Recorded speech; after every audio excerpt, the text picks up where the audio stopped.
The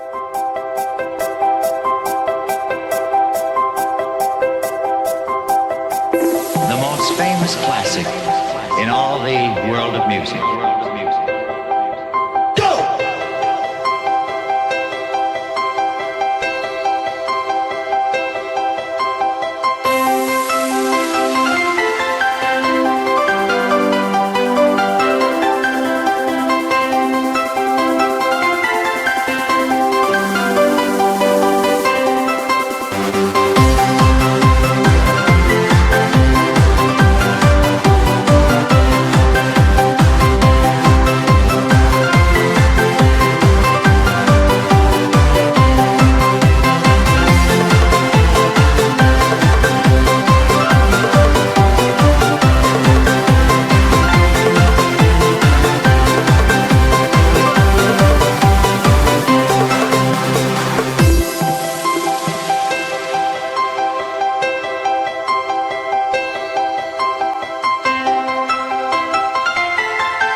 Welcome to the American Flyer S-gauge version of the Polar Express. This is a model train review. It won't be as elaborate as my Christmas Express, but I am going to go into some details based on this train as compared to the O-gauge version of the Christmas Express. We are going to do comparisons with these trains. I will not take them off the rails, as the S-gauge version of the Polar Express is very difficult to put on the rails. But once you get them on the rails, don't take them off.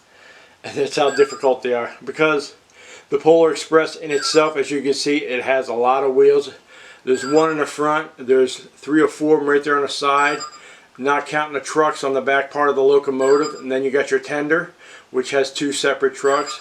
And your box cars are extremely long. They have a bunch of trucks on them too. So it takes a little bit of time just to load it up on an S-gauge version of the track itself. But once you get them on there and you get the train running smooth, it runs absolutely perfect.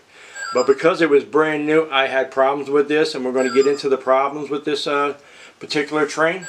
But we'll get into that right here. I'll be right back on that.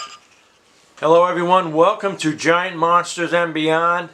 Today we're going to be talking about the S-gauge version of the Polar Express from the American Flyer Company that is now owned by Lionel. And we're also going to touch base on my Christmas Express, and we're going to make some comparisons. I'm also going to let you know what I like about the Polar Express, what I didn't like about this Polar Express, and at the same time I'm going to tell you a little story about this. So let's go ahead and jump right into that. Last year I wanted the S-gauge version of the Polar Express, and the reason why was because the American Flyer, the actual locomotive and the cars and everything were a little bit more detailed to my preference over the Lionel O-gauge version.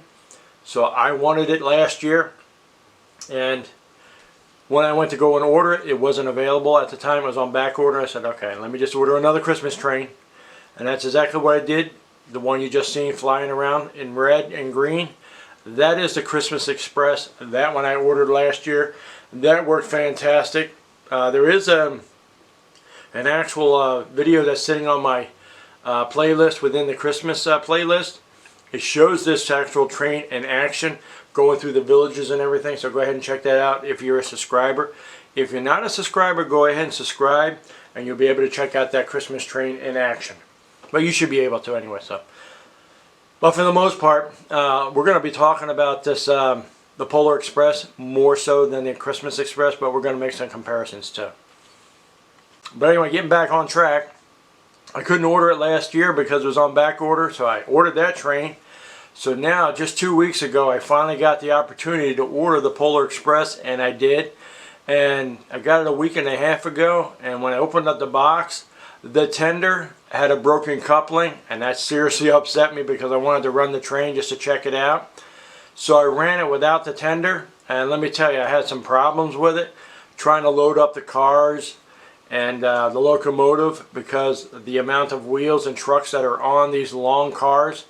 The S gauge version of the track is a dual version. It's not as wide as the O gauge version, so it was a real pain in the butt to get them on track. But once you get them on track, they're good to go. It just took me 15 minutes the first time to try it out, and it worked okay, but it was a little choppy. And I eventually sent the tender back. I just got it back a couple days ago, and that's why I'm doing this video. I'm doing a model train video so you guys who want to purchase this know and understand what you're getting yourself into. Okay, so what we're going to do right now is we're going to actually talk about what I don't like about this train. First off, the track is a little, how can I say, it's got some dead spots in it, and I'm thinking it's probably where the power goes into the actual track, because every once in a while when this train runs, it'll stop on the opposite side of the track, but then it'll pick right back up again. So there's a faulty wiring in this track, so I got to find out where it's at and do something about that. And there's also a dead spot here in the front too, so I'm thinking there's something wrong with the track itself, so I'm going to have to check out the tracks. I also ordered extra tracks to make it longer, and I might order some more curves to make it wider, because this is an S gauge and it works okay on this one right now, but I want it to be nice and long, so it will run smooth on a longer track. And that's another reason why I ordered the tracks, is because I'm thinking it might be the trains. As you can clearly see, let me try to move the camera here a little bit. They're hell bent around the corner there because of long cars. Okay, so that's another reason why I want to get some longer tracks, so it runs smoother on the track. Because I end up getting extra track for the O gauge, and you can see it's wrapped around the S gauge, and it runs smooth. Okay, so that's what I want to do with this one here. The original plan with this was, as you can see, it's an 8x4 plywood that I painted white. I wanted to put both of these trains on here, set a Christmas ladder in the center of it, put some villages on it, decorate it. But it might not work out if I don't get this train to actually work, but it might if I can find out what's wrong with the faultiness of it. But it does run for the most part, but like I said, it's got its hiccups. That's the one thing I don't like about this track. And I'm not saying that every S gauge that you get is going to do that. It's just this particular track has something faulty with it. So we're going to find out what it is, figure it out, and fix the problem. Don't get me wrong, the S gauge is a smooth running train. So is the Lionel, but the difference between them, I will leave a link down below in this video, taking you to, I think, call him GWR, I think it is, where he specializes in model trains. He does a comparison between the Lionel version of the O gauge Polar Express and this one here. Go ahead and check that out. It will give you a greater understanding of what you're getting yourself into. I chose this one because of the detail of the locomotive. It's a lot more detailed than the O gauge version. The O gauge version is more child friendly. It's bigger, obviously, but it should run smooth on these tracks. As you see, my Christmas Express, I had no problems with that. When I got that, I set it up, boom, it was gone. It was that quick. This one was, the Polar Express was a little funky for me, because it's got longer cars. It's a little tricky getting them on the rails. So it's a different breed of monster, put it that way. I'm not saying it's a bad thing. I mean, the O gauge will probably do the same thing because of the way the wheels and the trucks are set up on these things. You'll probably have the same problems, but not as bad as the S gauge. Okay? So with that in mind, that's pretty much the only negative thing that I know about these here. Another good thing about this, we're going to get into the positives now, is, like I said, the detail is a little bit more to my liking than the O-gauge version. The cars, the box cars, the roofs are white. They're covered with snow. That's another plus for me, where the O-gauge is only black. Okay? It was okay, don't get me wrong. The windows, when you see the people in the windows, they are more detailed in the O-gauge version. But these are nice too, don't get me wrong. I'm not taking away from this one here. And the detail of these cars, because they're smaller than the O-gauge versions, they are spot on. They're very nice. But the O-gauge version, because it's bigger, you can do a little bit more. You can throw figures on the back of them and everything. You can add extra cars to this as well. But I like the snow-covered cars. That's, to me, that's more Christmassy. And it's more Polar Express. That's another reason why I got the S-gauge version of it. They are the rarest of the tracks. There's the S-gauge version. The O-gauge is the most popular version. That's why a lot of people jump on those. And there's more accessories for the O-gauge than there is of the S-gauge. But I will slowly build up my Polar Express. So keep that in mind. Outside of that, more positives about this. The details, the performance of the locomotive and the chuffing and the smoke. As soon as I put it on the track, it started smoking. Where my Christmas Express, no matter what I did, I turned it on and everything, it will not smoke. I don't know what's going on with that. But it is still a cool train. Okay, the O-gauge is very cool and it's very easy to assemble. I got no complaints with that. So with this in mind, we're going to tell you the difference between the two tracks. The S-gauge, like the HO gauge and the G-scale gauges, there's other gauges. Most of them are dual track. The O-gauge is a triple track where the power is coming from the center track. And the S-gauge, or the S-scale, the power comes from both of those rails. That's what powers up the locomotive and stuff. And because of the O-scale, powers up the center rail. That's the only thing different about that. But because they're wider too, so keep that in mind. They are wider and they're a lot easier to load your train on. The S-scale is a lot thinner. Okay, I will tell you that. So what I'm going to do is I'm going to lift the camera up so you can see what they look like and the difference in thicknesses and stuff.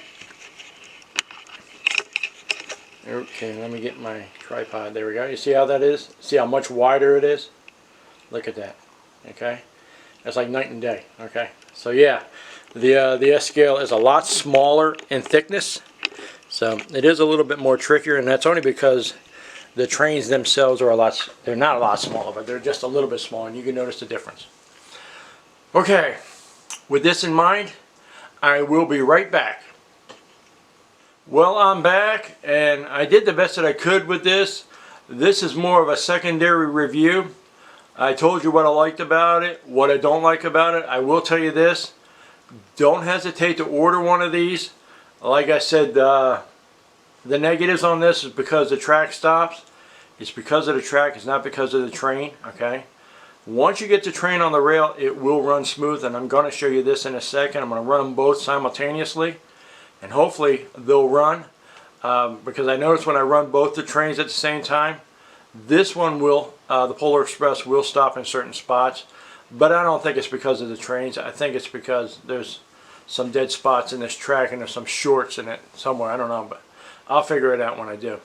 But eventually I will, sometime down the line as we get closer to Christmas, and once this is set up with the Christmas villages, I will do another video showing you the Polar Express and the Christmas Express. This is what I do every year. So with this in mind, we're going to go ahead and fire this up, so I'll be right back.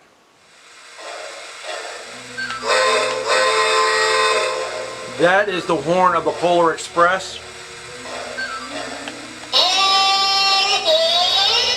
Guess you know that's the Polar Express. This is the Polar Express. And he just got done telling you that.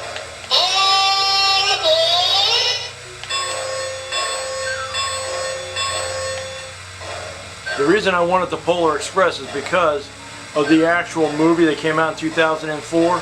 Well, that movie is absolutely the most amazing Christmas movie, and I wanted one of these for that very reason. So anyway, we're going to go ahead and fire this baby up, get it going. There she goes.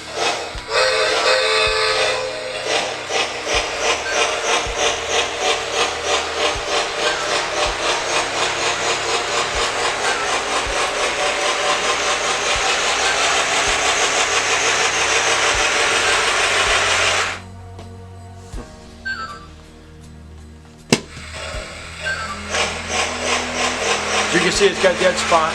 I'm going to figure that out.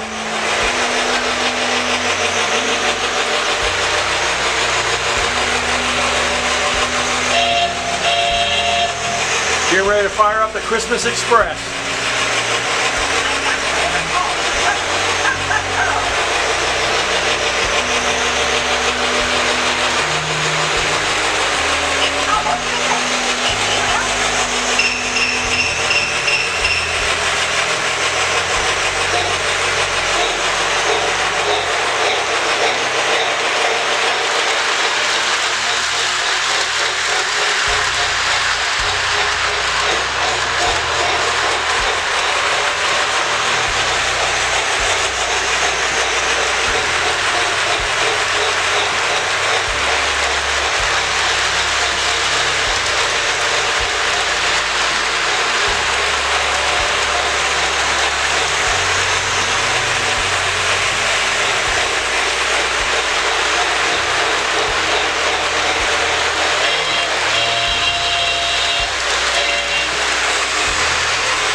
Well, one thing I've noticed about the Polar Express, with the exception of it hesitating, the faster you push this thing, it doesn't seem to hesitate. It just runs the track automatically. It's really smooth once you get it on the track.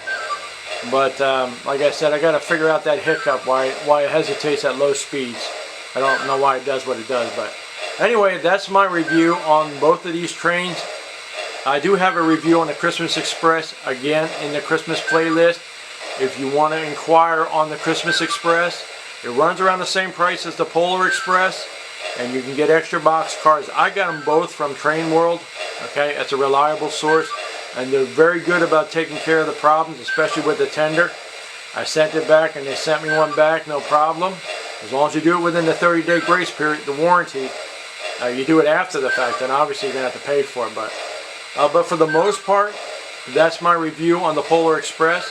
Again, the Christmas Express, if you want to check that out, that one is quite lengthy. I did break it down for that train. So go ahead and check that out. It's in my Christmas playlist. And as soon as I get my stuff set up, I will definitely do another video with both of these trains.